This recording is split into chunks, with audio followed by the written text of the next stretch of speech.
Good day everyone, good morning sa mga kaisda natin dyan.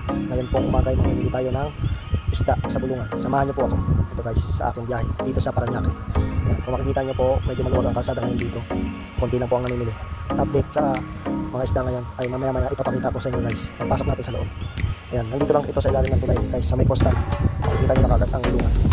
Maganda at malinis na ngayon ang bulungan. Hindi na kagaya dati na grabe ang putik. Yan, kung makikita nyo, nandito yung mga parkingan sa labas, mga parking ng mga motor. Bibihira lang po magparking mga kotse dito guys, kasi nga masikip ang mga kotse. Kaya karamihan nagpaparking dito mga motor. Ayan, nandito tayo ngayon sa bulungan guys. Ayan, mamimili na ako nyan. Kaya ito, papasok na tayo sa loob. Ito guys, mga tulingan guys. Ayan, pagpunta ko dyan, binibigyan na naman 50 yan sa kilo. At yung palakitok naman ay 250. Ayan, tingnan nyo po. Konti lang po namimili. At konti rin po ang volume ng isla ngayon guys, dito sa Parañaque. Kung makikita nyo, halos walang tao, taka wala rin masyadong isla. Lakad-lakad lang muna tayo dito guys, tingnan natin yung mga kapaninda dito ng mga kaisla natin. Ayan, may nakita ko dito hipon guys, nasa 380. At ito naman tilapia, 120 ang kilo. Meron din tambakol na malalaki, 160 ang kilo nyan guys. Puro malaki yan. Ayan, pakita natin muna si tropa, yung nagtitinda dito sa bulungan. May talakitok din siya. Ayan si tropa. Meron din maya-maya. Meron din mga pusit guys, 380. Ayan, tambakol na malalaki. Torsilyo guys, ayan, 300 ang kilo nyan. At dito naman ay mga bangus, 165. Meron din mga pusit, matambaka. Ayan yung mga big head, maya-maya na emelda tawag dyan. Mura lang kilo nyan, 60 ang kilo. Ayan, tilapia guys, 120, isang kilo mga patay na. Ito naman yellowfin, 240 ang kilo. Ayan guys, update yan mga presyo po dito sa bulungan guys. Medyo mataas po talaga ang isda ngayong araw na ito, kasi malapit na naman po ang holiday. Ayan po, may mga yellowfin din guys. Saka meron din mga tulingan na maliliit. Ayan, 150 po binibigay sa akin yan. Ayan, talakitok naman po yan guys, tingnan mo. At dito naman guys yung galunggong. Kung makikita nyo yung galunggong, okay na okay din po. 120 po bigay sa akin yan, kaso maliliit po talaga siya. Ayan guys, meron din mga tulingan. Marami pong isda dito, pero pagkadagsang isda, mas lalo pang madami yan. Ngayon kasi wala kang gaano ngayong isda dahil holiday po ngayon. Dito naman yung mga bilihan ng mga salmon head at mga pampano.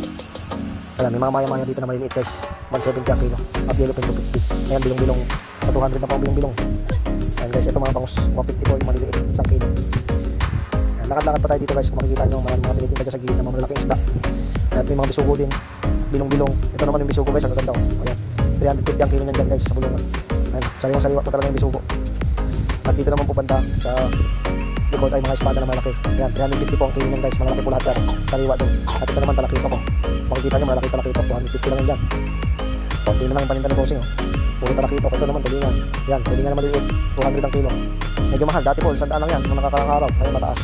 At ito naman mga galunggong maliliit, magaganda naman siya, kaso nga lang medyo mataas pa talaga mga isda ngayon guys. Dito naman po banda, mga matambaka yan. At yung iba wala na, mga laman. Maaga pa po yan guys, nasa 5:30 pa lang po yan ang madaling araw. Siguro kung medyo maaga pa, kung marami akong maabot ang isda dito, mga bandang alas 2, alas 3. Alam mo yan po dyan, mga tira-tira na po. Ayan, yellowfin po guys, 280 ang 1 kilo nyan, malalaki po. At dito naman ay mga blackfin at talakitok. Ayan o, ito tambakol, huyasan. Meron din mga tuna guys, ito papakita ko sa inyo yung mga tuna ng Sambales, kung gaano kaganda. Dito guys o, libre kay katay dito eh. Ayan o, libre katay po yan. Ganda o, sariwang-sariwa po. Ayan, 350 lang yung tuna nila dyan. Ayan, makikita nyo, binibili na po yung mga tinik ng tuna. 250 po ang kilo ng tinik ng tuna. Ayan guys o, kahit tinik na lang, binibili pa, ang mahal pa rin. Dito naman po guys, hipon. Ayan, maliliit pong hipon ngayon guys, ang mahal po, 400 po ngayon ang hipon. Pero sariwang-sariwa. Ayan, ito si nanay, mabait ko si nanay, hindi ako hinaluan ng mga luminan pag bumibili ako. Dito naman yung bilihan ng mga tahong at mga sigat-sigat.